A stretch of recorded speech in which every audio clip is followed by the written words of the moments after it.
Slaying a Dragon, Part 1. Racism, the Seed of Destruction.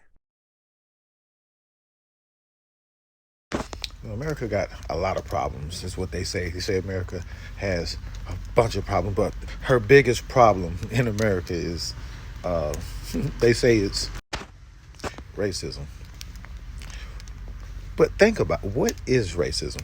Like, nobody ever defines what racism is. It takes the place of other words for its actions. They say, well, racism is oppression. And, there has definitions of genocide, which is a law. Well, racism is hate. Well, they have crimes for hate crimes, but there's no crime for racism. There's a crime for discrimination based on race. But what is racism? Absolutely nothing. It is absolutely nothing. It is so fake. People can make up words like this. Racist, suck my toes. Yeah, so we're going to define racism. We're going to help these Democrats do what they've been trying to do for years. We're going to help them end racism. Now, how are we going to help the Democrat end racism? We're going to understand the origin of the word and how it is a misconception. And we're just going to deal with the word first and its misconception. Then we're going to go into the ideology and how the ideology of race, so-called racism, came about.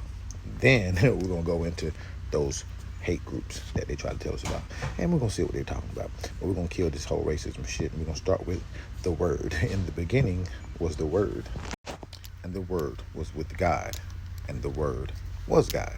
Well, in linguistics, that word would be called etymon. Etymon is the origin of the word. My definition is that the study of words, the study of the etymon is the study of words and the origin on how their form and meaning change over time. Now, specifically with that, we're going to be dealing with, in linguistics, this is God, the etymon, the word. So we're going to deal with morphology, how the word changed over time, and we're also going to deal with semantics, the actual meaning of the word. People don't like to use it. Oh, you want semantics? Yes, I want the actual definition of the word that you're using, absolutely. And that means something in linguistics. So those are the levels of language we're going to deal with to show this word right here. We're going to look at it first. And one thing about etymology, it tells you the time period that the word was used and how it was meant. And it goes through if it added on anything to it over time or if the meaning changed or anything. So I'm going to bring up a quick point real quick, and then we're going to get right into this damn word. In etymology, you have cognates and you have derivatives. Now, the cognate comes straight from the mother. It's the mother's bloodline, comes straight from her. From that word. Now then you have derivative, which is some kind of association to a word in a different language that means the same. Now, during this process of translating the word from one language to another, they often run into what is called a false cognate. Now, here's a nice little explanation of a false cognate right here. It says Spanish and English have literally thousands of cognates, words that are basically the same in both languages, having the same etymology and similar meanings. But combinations such as deception and deception are so-called false cognates, known more precisely as false friends, falsos amigos. Word pairs that look like they might mean the same thing, but don't. Now, I bring you to this because when we get into the word, this is exactly what you're going to see happen. Now, the word that is created out of one of those is what we would call a connotation. In words, you have connotations and you have denotations. So I'm going to show you quickly the connotation and denotation, just so you got it in your mind when we go into the word. All right, now denotation refers to the primary literal meaning of the dictionary meaning of a word. Those dictionaries mean nothing, law student. And connotation refers to a personal, cultural meaning in addition to the primary literal meaning of a word. All right, connotations can be classified as positive connotations and negative connotations.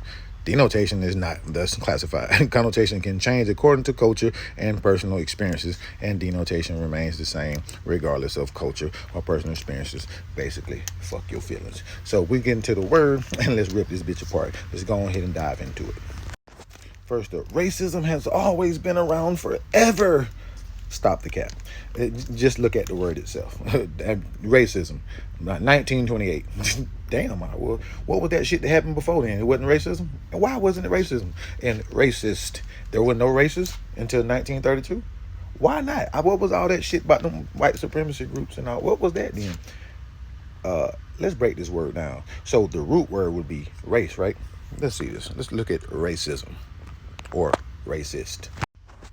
Look at racist. It said 1932 as an adjective, from 1938 from race, a noun, and it's the second definition. Let's go look at that damn definition because we need to find out why. And this is a thing. I don't even know why it's a thing. Okay, so when you get into race, as they talk about, the first thing you notice is 1560s. Now, what's important about this right here is to understand that before this time, nobody talked like this. Nobody even referred to a race in this type of manner, right? Like this right here. It says people of common descent. In 1560s, people descended from a common ancestry class of persons allied by common ancestry from French race, early race, breed, lineage, family in 1600s, possibly from Italian raza, which of unknown origin, cognate with Spanish raza. See how did you come from the same meaning? Portuguese race, but etymologists say it has no connection with the Latin radix root, though they admit this might have influenced the tribe, nation sense, and race from 1560. So they're telling you right in the etymology that it was a misconception of the word, and that may have made them think that that word meant thing of tribe. They just said, etymology said it, I didn't say that. So they put this word in front of something else, and they try to say that it's a bad thing, but it's not.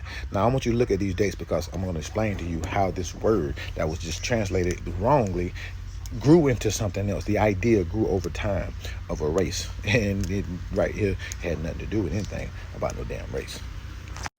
So here's the part that bothered me about this whole thing about the racism thing. All right, so it says word forming element, meaning one who does or makes. Okay, now how would that make a person bad if they were a racist, if race was an actual thing, but we just seen that it fucking ain't? So if there was a such thing and someone was racist, what would make that a bad thing? One who makes or create his own kind. It's not a bad thing.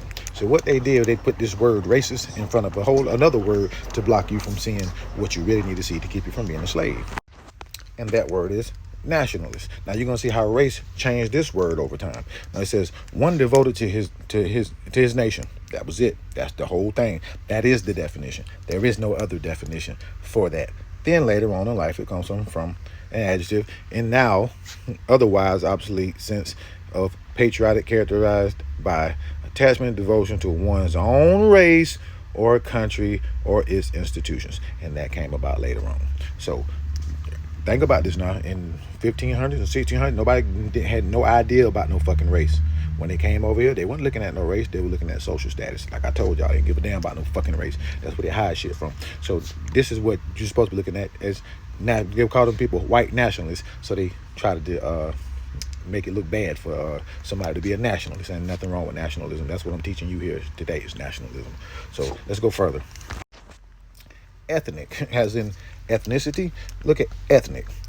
Late 15th century. This is the idea of that whole, but see, it means pagan, heathen, see it? Nation, national. This started meaning that shit later on. Nobody gave a fuck about no race. That shit just came out of nowhere, but you seen it was translated wrongly, and they're carrying on the wrong translation. You can create it and make it whatever you want to make it. So we're going to talk about in the next step, next episode, how did that word take off and become the monster that it did, and who did it, and how did it come? How did they bring it about to the people? We're going to get into that, to some of America's most, well, they wasn't Americans, and they was just people in the world on the other side over there, coming up with some ideology based on that word, race, meaning tribe and nation and everything. And yeah, this is a stupid word. So now you already see the word is dumb. Now that word is going to carry on some ideology by some people. And we're going to name all of them. We're going to name all of them in the next episode. We can get right into it in the next episode. Hang around. And this right here is going to be a series. I'm going to talk about the word race, racism, the so-called hate groups. What were they really mad about? Because that happens in a period of time that you really need to be paying attention to. My people of pale skin, you definitely need to be paying attention. My people, my copper colored people, you need to pay attention to, so you can see your black elites and do your dirty, do your bad, and leave your ass right there to be bad. And then when they let you out, they made you even worse. So you get to see all that too, and I get to expose everybody's ass all at once. So without further ado, Join me on the next episode.